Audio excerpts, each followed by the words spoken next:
Okay, well, we just boiled it. Fresh pasta, we strained it. Now we're going to go into this beautiful Korean thing that I call my new toy. Got some roasted garlic already with butter and olive oil mixing in the bottom, already pre-roasted. What you want to do is I want to kind of mix it up a little bit if I can. I don't know how I'm going to do this because it's kind of like working in this space is a little bit weird. But there you go. I'm going to try to flip it a couple of times, or at least kind of like get it, soak up that garlic flavor. And there we go. Once I've done that,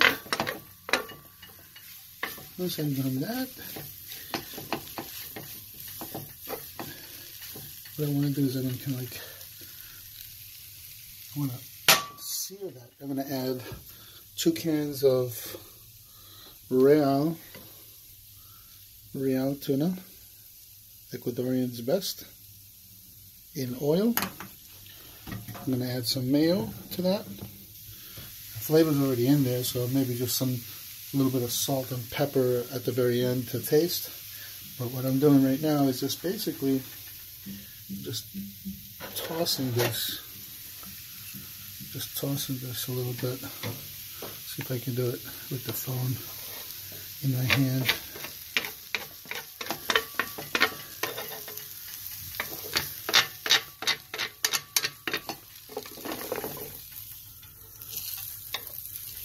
There we go.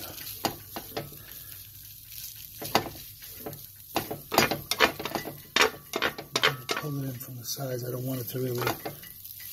I want it to get in there. Trying to crisp it. Trying to crisp that in a little bit. As crazy as that may sound, let's cover it up. See what happens. I snapped it shut. You know, add a little like a pressure cooker type of thing to it. Turn up the heat just a second. Just for 1 second, I gotta watch it. Now is where you gotta babysit. You gotta babysit this. Because now keeping it closed is gonna infuse all that pasta flavor in there. We got everything else kind of ready to go. And that's gonna be a nice quick mix. This only takes 45 seconds, this kind of pasta, and it's basically the this stuff. Yeah, Butonis. Is it? Cooks thoroughly, 45 seconds. That's my kind of meal. Yeah, baby. Not leaving too much chunk to clean up either, you know, strainer. Just give it a quick rinse before the pasta dries on there. It becomes actually a chore. With the rinse, but that's where and remember, we're babysitting that pasta. And when I say babysit, I mean, yeah, that's the sound. That's the sound you want to hear. It's almost like rolling it at this point because you just can.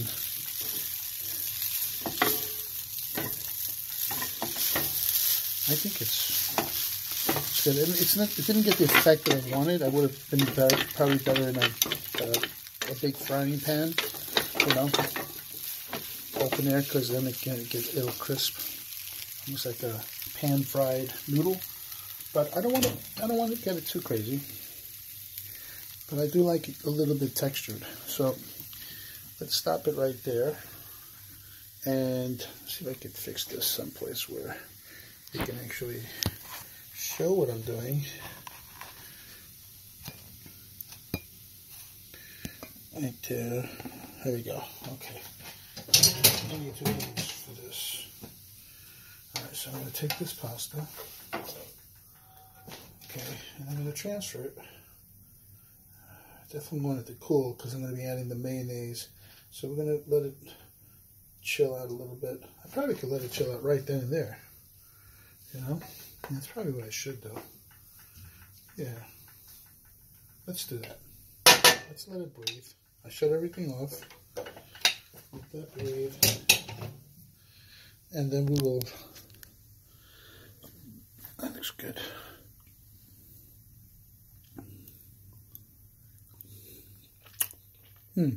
They've got a little bit of texture. It's good. Just the right amount. Once I add the tuna, the mayo, I can't really wait. So, you know what? I'm going to fast forward. And I'm actually going to just mix it. This is crazy.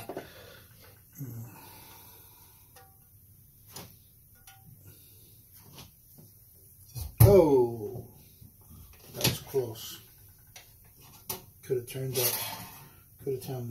out disastrous, but made it into the bowl. Thank God. That's why I put the bowl into the sink. Now all this good stuff in the bottom, we don't want to lose. And I just want to show you how incredible this cookware is.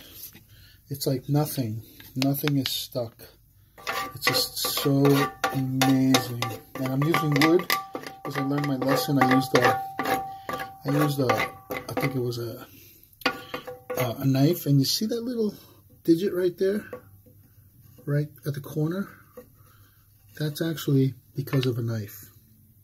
That little thing right there. So I think, you know, you learn from your mistakes. But look at that. I mean, what cleans like that? Seriously? Anyway, I need 2 hands, so I'm going to put this back. And scoop that up. The deliciousness right there. I don't want to waste that. That's like flavor. Oh my God. That's where the flavor is. Yeah. Okay. So that's what the pan looks like, and I'm going to obviously rinse it, but like nothing happened. So here we go. The pasta's in there. I got those nice roasted bits of garlic in there with butter and olive oil that I roasted it in. I'm going to get every last drop of this tuna, of course, but here's the second can. Okay, let me get the little scraps out of there because I ain't giving any of this. I'm not losing one bit of it. I love this tuna. Okay, that's it.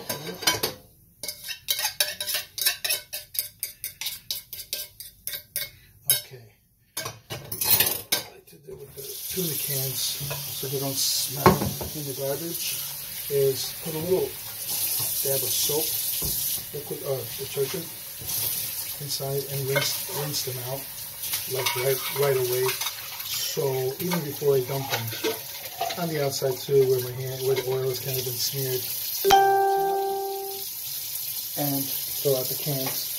If I don't get to the garbage right away, it doesn't stink up the garbage.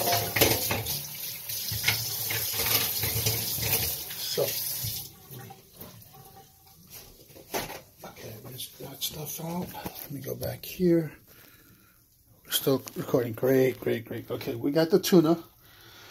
I'm gonna take a fork, and I'm just gonna kind of undo the tuna now, because once it gets mixed, it's hard to like really break it down. And I love this tuna because it has really big, nice chunks, nice grain. You can see the pieces. It's a whole piece. It's not cat food like Bumblebee or Chicken of the Sea or any of the other ones for that matter. The flavor is so sweet on this, it's not funny. So now you got the sweetness of the tuna and that garlic in there. And I'm breaking it up just so it's easy to give it, a quick sweep or turn with the mayo. I don't want to really get in there and make mashed potatoes, so I'm doing this separately. That's good enough. I want nice little chunks in there. It's nice to bite into a nice chunk of tuna when you're picking up pasta.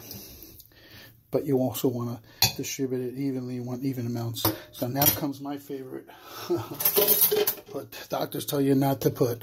And I love nice dollops of good old-fashioned Hellmann's mayonnaise. God bless you, Hellmann's. Yep, I want it nice. And what? Okay. That's more than enough. Again, what I do with the mayonnaise, so it doesn't make a mess in the sink, I kind of rinse off that mayonnaise, off that spoon. And it helps to pre-rinse your utensils and pots and pans if and when possible. You know what I mean? Just so that when you go back to it, it's a breeze. I mean, you have everything kind of like pre-rinse, and I say, well, why would you clean it twice? Well, it's not really cleaning it twice. It's called a pre-rinse. And for those of people that just are stubborn about it and think that they're doing double the work, I say to them, well, you don't have to get to it right away. You can leave it in there. Now you don't have organic matter accumulating. It's clean, but it needs to be, still washed. And look at that pan. That's just got like... Anyway, now comes... Again, you see how the advantage of rinsing that, pre-rinsing that. Now I had a spoon kind of pre-ready, but I just kind of like had to wash off. I had nothing raw in there, and I can perfectly use in the mixing of this finished food. I like to spread it out evenly, and then kind of work my way through it. This is really not probably the ideal mixing bowl. I needed a bigger area to mix with. Let me set this down. I need 2 hands, sorry guys. Yeah, okay. Beautiful. Now, because it's a kind of like a narrow bowl, it's not gonna mix as perfectly as I wanted to. But what I'm doing is I'm getting some tuna on the bottom, and then I'm trying to, and remember, over the sink is ideal. So anything that drops in there, if you got a clean sink or a sink that you've been kind of rinsing things in, it's not that bad. You can always pick up those little bits and pieces and put them right back in the bowl. You're not going to die. Not going to die. If you only knew what you ate outside from places, you'd never go out and eat again. This is cooked at home, made with your own hands, delicious. Tuna, roasted garlic, angel hair pasta in 45 seconds, or it was a minute, and then pan or seared just for texture to give it a nice little density or a little, bite. So there you have it. Nice meal made at home, not too complicated. And when you have like pockets of tuna and you feel like there's just too much there, just separate. When you serve yourself, you can also again be portioned, and you want to tap that. That's why using wood against ceramic is good, so you don't break the ceramics. It's just little chips like that. So I don't like Teflon. I don't like using plastic. I don't know why they even exist. So we're talking about plastics all day long, that how they're killing us, microfibers in the ocean, and people running by Teflon spatulas and all that. Forget that. Wood is the best. So with that said, that's done. Once I get that done, basically, this is my favorite part. For obvious reasons, get a nice, decent sized fork. I can even use the top of this pan now. Set my plate down, so space is a premium. I'm gonna lift this up here. Still taping good, and I'm gonna serve. I'm gonna serve myself a nice quick meal. I thought I wasn't gonna eat today. Boy, was I wrong, huh? Okay, 2 cans of tuna, guys.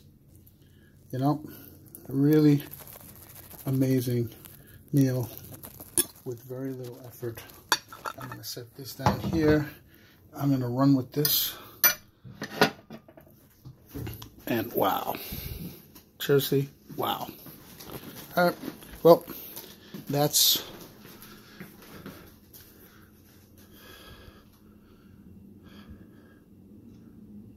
it.